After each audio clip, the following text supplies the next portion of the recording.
If you're learning a foreign language, chances are that you care about your accent at least to some extent.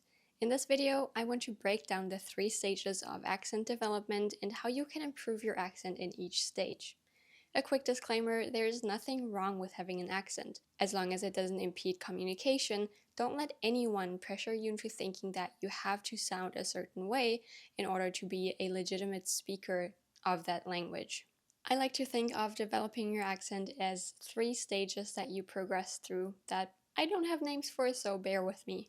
Stage 1, native language transfer mistakes. Stage 2, unnatural flow in the target language.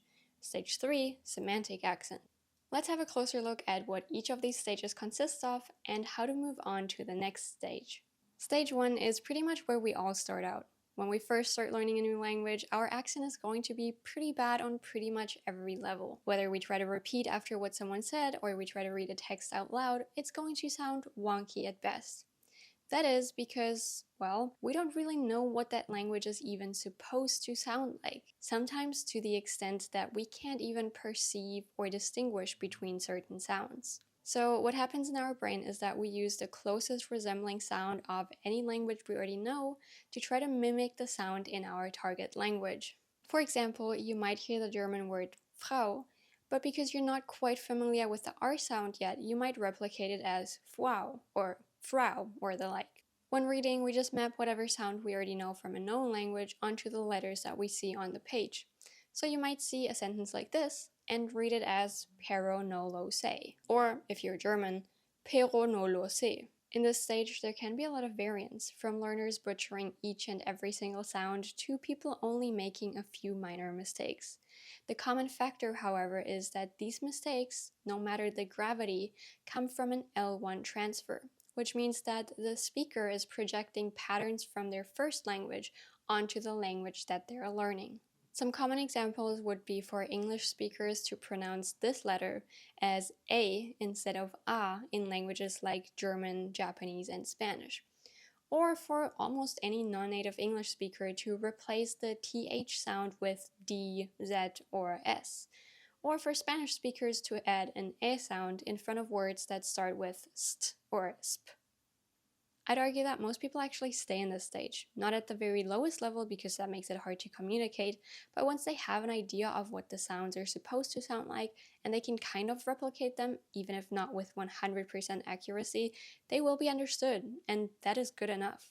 To improve your accent within this stage, and I know some of you hate to hear it, learn the IPA so you can compare sounds between a language you know, your native language, and the language you're learning. It helps to see the similarities and differences and allows you to do targeted practice for specific sounds. It can definitely also help to just Google common mistakes that X speakers make in X language and to really focus in on those specifically. After that, it's just practice, practice, practice, really paying attention to other people's speech, recording yourself, and listening back. Moving on to stage 2. At this point, when you speak your target language, you will still have an accent. People will still be able to tell that this is a second language for you. But based on your accent, they will no longer be able to tell what your native language is. A big giveaway is connected speech, or the like thereof.